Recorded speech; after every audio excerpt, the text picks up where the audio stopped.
আসসালামু আলাইকুম রহমতুল্লাহ। সম্মানিত দর্শক, আজকে আমরা জানব খুবই গুরুত্বপূর্ণ একটি ফজিলত সম্পূর্ণ কার্যকরী একটি আমল।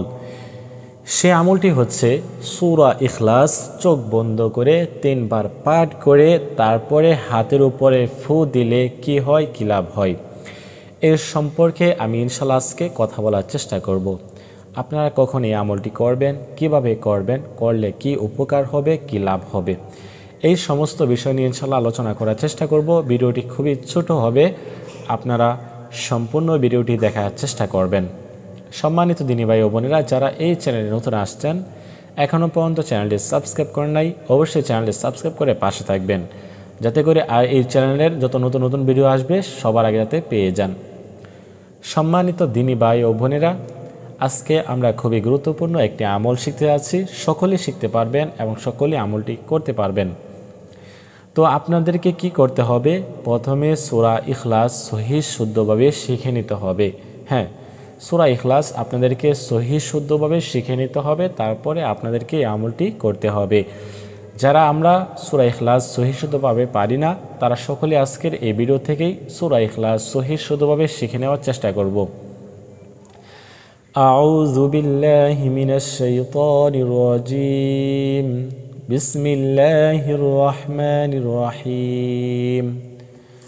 কুল হুয়াল্লাহু আহাদ আল্লাহুস সামাদ লাম ইয়ালিদ ওয়া লাম ইউলাদ ওয়া লাম ইয়াকুল লাহু কুফুয়ান আহাদ। বিসমিল্লাহির রহমানির রহিম। কুল হুয়াল্লাহু আহাদ আল্লাহুস সামাদ لم يلد ولم يولد ولم يكن له كفوا أحد. بسم الله الرحمن الرحيم. قل هو الله أحد الله الصمد لم يلد ولم يولد ولم يكن له كفوا أحد. এরকম ভাবে সূরা ইখলাস সহিহ শুদ্ধভাবে শিখে নেবেন। শিখে নেওয়ার পরে আপনারা কি করবেন, এই আমলটি আপনি কখন করবেন, কিভাবে করবেন। এই আমলটি করার জন্য কোনো নির্ধারিত সময় নেই, আপনি যে কোনো সময় এই আমলটি করতে পারবেন। হ্যাঁ, আপনাকে শর্ত হচ্ছে আপনাকে পবিত্র হয়ে নিতে হবে। আপনাকে পবিত্র হয়ে তারপরে আপনাকে এই আমলটি করতে হবে। আপনি পবিত্র হবেন, অজু করলে অজু করে নেবেন, বা গোসল ফরজ হলে গোসল করে নেবেন।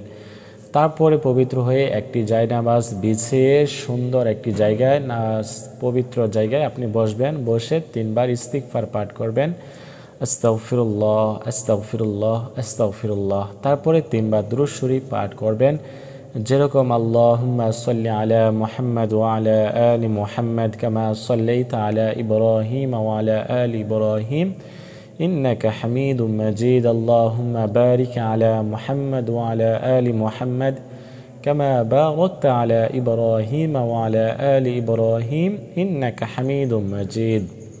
তো এরকমভাবে 3 বার দুরূদ শরীফ পাঠ করবেন। যারা দুরূদ শরীফ পারেন না, তারা শুধুমাত্র সাল্লাল্লাহু আলাইহি ওয়াসাল্লাম কয়েকবার পাঠ করে নেবেন। সাল্লাল্লাহু আলাইহি ওয়াসাল্লাম সাল্লাল্লাহু আলাইহি ওয়াসাল্লাম। তো এরকমভাবে কয়েকবার দুরূদ শরীফ পাঠ করে নেবেন। তারপরে আপনাদেরকে কি করতে হবে, এই যে সূরা ইখলাস 3 বার সহিহ শুদ্ধভাবে চোখ বন্ধ করে আপনাকে পাঠ করতে হবে। হ্যাঁ, প্রতিটি সূরা ইখলাস প্রতিবার পাঠ করা শেষ হয়ে গেলে আপনি হাতের উপর একটি ফু দিবেন।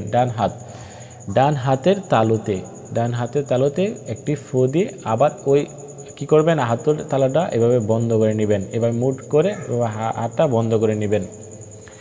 তো এভাবে আপনি সূরা ইখলাস 3 বার পাঠ করে 3টি ফু দিতে হবে। এভাবে হাতের মধ্যে আপনাকে স্মরণ রাখতে হবে যে আপনাকে সূরাতুল ইখলাস সহিহ শুদ্ধভাবে চোখ বন্ধ করে 3 বার পাঠ করতে হবে, এবং 3 বারই আপনাকে হাতের তালুতে 3টি ফু দিতে হবে। হ্যাঁ, আমি দেখাচ্ছি আপনারা কিভাবে আমলটি করবেন। আউযু বিল্লাহি মিনাশ শাইতানির রাজীম। বিসমিল্লাহির রহমানির রহিম। قل هو الله أحد الله الصمد لم يلد ولم يولد ولم يكن له كفوا أحد।